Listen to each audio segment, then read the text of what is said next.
The overwhelming number of deaths, over 75%, occurred in people who had at least 4 comorbidities. So really, these are people who were unwell to begin with.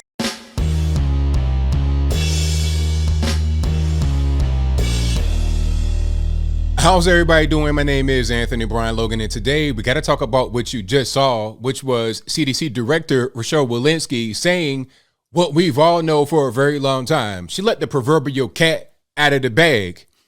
We know who suffers from this illness that has swept the world. We already know what time it is. If you are the size of a Mack truck, a Volkswagen Beetle, a baby grand piano, you're going to be at risk. If you're elderly, like 70 years old, you're going to be at risk. We all know what the factors are. If you are under the age of 40, you're probably not going to have a really bad time. If you're under the age of 20, the chances of you catching this bug and living are like 99.999%. Okay. So I don't see the point of giving little kids the facts, but I'll talk about that in a moment.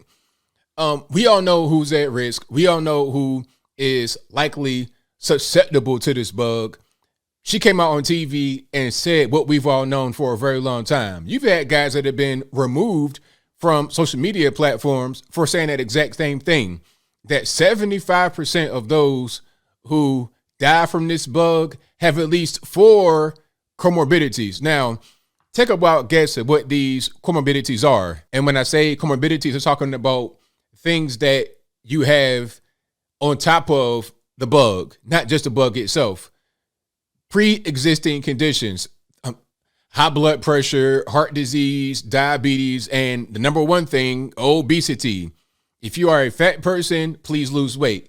And I'm not trying to attack fat people. I've been fat before too. Okay. And I'm no Mr. Olympia sitting right here before you. I'm 6'3", 215 pounds right now as I am sitting here. But I've been as big as almost 300 pounds. I have a 36-inch waist right now, but back in the day, I was a 42. Okay. So I've been big, and then I started to see health problems. So I was like, you know what? How about I get down? I was as low as 180. So I can go down and go back up. It's no problem. I understand how to lose weight, keep it off, and stay healthy. If you are not healthy right now, you got to get healthy, because this thing is attacking obese people, which is why I got a problem with some of these TV commercials. People like Lizzo going on TV, eating mustard and a bunch of Oreos, just eating random trash like a pig, but I'm getting triggered, so I digress. Some people feel like what I'm saying is wrong, right? They say that you should mandate the vax because we all got to play our part. We all in this together. And what I'm saying is just purely dangerous. Let's pop this video on right quick of a prime example of what not to do and how not to behave. You see this man right here? Let's hear his top tier medical advice. It is those unvaccinated people that are filling up the COVID wards, and that's why schools are locked down right now. That's why my daughter's in front of one computer today, and my wife is in front of another trying to teach. Like, that's why this is happening. And you know what? It's not the fault of the measures that we've taken that created this problem. It's the fault of those who refuse to do their part. So when it comes to this idea of mandatory vaccinations, it is a serious conversation that needs to be had. And how about, like my man right here said, Barrington Martin, he posted this video. How about a mandatory diet, mandatory gastric bypass, mandatory ration of food? You're eating way too much food, sir. You are obviously at risk because of your size. I mean, let's just keep it all the way real. Why would you go on TV, clearly unhealthy, and talk about what we got to do as far as mandatory vax to maintain health? How about you control your health? I think that's the main thing we got to take away from this, is that we all have to control our health. Don't get on TV and try to mandate things for people because you're afraid, and really it's because of your stature. That's what's going on. All right. Now, some of you guys may say, hey, ABL, there's a longer clip of what you showed from the beginning available. Don't just, cherry pick and take that. Okay, let's watch the full clip. Matter of fact, I got clips on clips. Let's go ahead and do it. And the headphones back on. Let's keep them back on.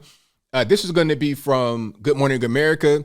It's a 3-minute clip. I'm going to play it right now, and we're going to pause it at certain times so I can give my 2 cents. If you want to see this full clip in full without my commentary, The link will be in the description box below just for you guys to fact check me, even though I'm doing this right now live right here on the Twitters. We're going to turn right now to that fight against COVID and the fast-spreading Omicron variant. Joining us this morning is the director of the CDC, Dr. Rochelle Walensky. Dr. Walensky, I want to dive right in. Thanks so much for being with us this morning. Your agency, you know this, is facing a lot of criticism over these new guidelines over isolation and not requiring a 5-day test to get out of those isolations. The American Medical Association is going as far as saying they're not only confusing, but they risk spreading this virus even further. Are they wrong? Let me just clarify and say isolation. We talk about isolation in the context of people who've had a positive test, who know that they are infected. And we have now dozens of studies referenced on the CDC website that have demonstrated that you are most infectious in the 1 to 2 days before your symptoms and the 2 to 3 days after your symptoms. Let's pause right there. This goes back to the whole thing about Ed Bastian, the CEO of Delta. Remember, I did a video about that. Maybe you've not seen it, but the CEO of Delta wrote the CDC, Anthony Fauci, federal government, whoever, a letter asking if the quarantine time could be reduced from 10 days to 5 days, because if everybody's testing positive for this Omarion that's floating around, that is going to make it hard for them to be able to conduct business because everybody's out. Everybody has the bug, so how are we going to staff? So that became a serious problem, and the CDC put out a guidance talking about, okay, let's have it be 5 days now. And then they come up with some kind of reasoning behind 5 days rather than 10. You know, just making up things. Okay, you're infectious in the 2 to 3 days, and then here's 2 or 3 more days, so that equals up to 5. That's what happened, in my humble opinion, because money was on the line. But again, I'll move on. Symptoms. So by 5 days after your symptoms, the vast majority of your contagiousness is really behind you. And what we say at day 5 then is, are your symptoms gone? Are you feeling better? Is your cough gone? Sore throat gone? And if so, then it is safe to go out if you are wearing a mask all the time. And that means not going out to restaurants, not going out to gyms, not going in visiting grandma, but really conscientiously wearing your mask for those last. So basically going back to work, essentially, not your leisure time, not hanging out, going to the gym, you know, speaking to your friends and family. Go back to work, though. You'll be all right. Last 5 days.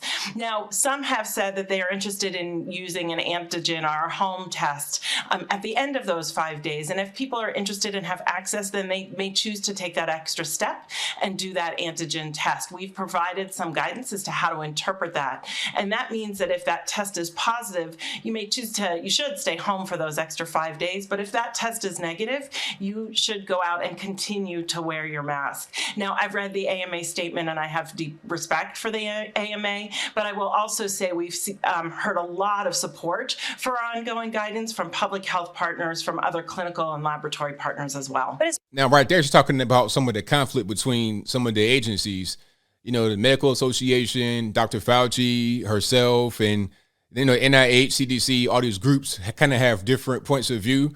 Joe Biden has a different point of view. The Biden administration at the top, they got a different point of view. They're all kind of conflicting with one another because they keep giving out like different statements, different guidances, different opinions, which is why when someone says the science is settled, believe in science, trust in science, I'm like, what science? Science is never just, you know, set in stone. Things change. Science is a study, not just a religion to believe in like Islam or Christianity. That's not how that goes, but I'll move on. As part of the consideration in not requiring a negative test after these 5 days because there aren't enough tests to go around in this country? Good question. You know, we make these recommendations in the context of science, in the context of ongoing epidemiology, in the context of what is feasible in collaboration with our public health and local and state public health partners. So basically, that means what's feasible. Like what's feasible means what was possible. Okay, if we don't have to test them, we really can't do it. So we got to just make sure that things make sense. That's pretty much all that it is. And through that discussion and through the discussions within CDC with our own subject matter experts and with the FDA, we made the recommendation, you know, these tests are actually not authorized for the purpose of evaluating contagiousness. I want to ask you about those encouraging headlines that we're talking about this morning, this new study showing just how well vaccines are working to prevent severe illness. given that, is it time to start rethinking how we're living with this virus, that it's potentially here to stay? The overwhelming number of deaths, over 75%, occurred in people who had at least 4 comorbidities. So really, these are people who were unwell to begin with. And yes, really encouraging news in the context of Omicron. This means not only just to get your primary series, but to get your booster series. And yes, we're really encouraged by these results. Dr. Walensky, thanks so much for your time this morning. Thank you. So, I mean, there you have it. It's right there, right in front of your very eyes. Okay. She says it right there. She's like, look, basically, we got to live with this thing, right? We got to live with it. And she's telling people, hey, if you don't have all these comorbidities, if you're not already sick, you're pretty much going to be all right. So ain't no point in being scared anymore. Ain't no point in being scared. But see, a lot of people are still going to be scared. They can be vaxxed or whatever. And the vax, I mean, is it even really going to be effective? I saw an article where the Pfizer CEO says he's going to have, or they're going to have, not necessarily him, but they're going to have a booster by March that targets Omicron. So, I mean, if you're going to target Omarosa with a new booster, then why recommend the current booster for this new wave of the bug? I mean, why create a new one if the current one works? If the current one does not work, why recommend it right now? I mean, this whole thing is just kind of bogus. But through all of the nonsense, through all the bogusness, what Rochelle Walensky said was that if you are not 1,000 pounds, if you don't have diabetes already, if you don't have heart disease, kidney failure, whatever the comorbidities are, if you're not already sick and unhealthy, chances are you're going to make it. If you're not elderly, chances are you're going to make it. And really, once you zoom out and look at the actual numbers, 95% of those who are elderly catch the bug and beat it. 95%, which is actually the lowest rate. Again, if you are under the age of 20, 99.99999%. It's not even really a thing to a little kid, little boy or girl. It's not even really a real thing. If you're elderly, it's a problem. If you're 1,000 pounds, it's a problem. The study she referenced, 1.2 million people, 75% had at least 4 comorbidities. If you are in that situation with 4 comorbidities and you're already sick, the virus may have been present when you died, but is that the reason why you died? I mean, if you got a bad heart, I mean, at a certain point, if you don't get no heart transplant, the heart is going to start pumping. It's going to stop pumping. It's not going to work anymore. If you have diabetes and you are 1 million pounds, you're the size of a whole jumbo jet. That's not going to, your body's not designed to be obese, to be unwell, to just be in a state of, how can I say, in a state of illness for an extended period of time without just, kicking the bucket. You can't live forever anyway. Okay. People that are perfectly healthy sometimes pass, it's old age or whatever the case may be. But if you're unhealthy, you're doing unhealthy things, you have disease already, and the virus comes along, all it did was just hasten the inevitable. Or you may have died and it happened to be there as well. And then they're going to say, oh, it was a virus death. Meanwhile, he was in stage 4 kidney failure. Maybe that had something to do with it. Just maybe. I'm just trying to put 2 and 2 together. But as I close, I want to say this. Shout out to Rochelle Walensky for saying what is actually going on. Okay. And she's done this before when she said the vax does not stop the bug from being caught or spread. People didn't like when she said that. But I think when you hear people like Rochelle Walensky, when you hear other people talk about their testimony with the virus and the vax, we can kind of figure out what's going on beyond the government bureaucrats, beyond the mainstream media who want to feed us a narrative that is not necessarily for our benefit, but it's for their own benefit, for political purposes and money and other things that don't benefit us at all. But I think I'll leave that right there for now. And what say you? How do you feel about what CDC Director Rochelle Walensky said? We've been saying that the whole time, right? And if you do not believe in what she said, then who are you going to believe in? Okay, you got the CDC Director, the current CDC Director working right now. I mean, why would she lie like that? Haven't we seen it? Anytime you see somebody that dies of the bug, they're usually elderly, and they probably got other things going on. That's usually what happens. I'm not saying all the time, but usually. And I think at a certain point, we have to discard whatever the government is feeding us and take matters into our own hands, take our knowledge into our own hands. But whatever your thoughts are, please let me know in the comments below. And that's all I got to say for this video. If you like what you heard, please comment, rate, share, and subscribe. Peace.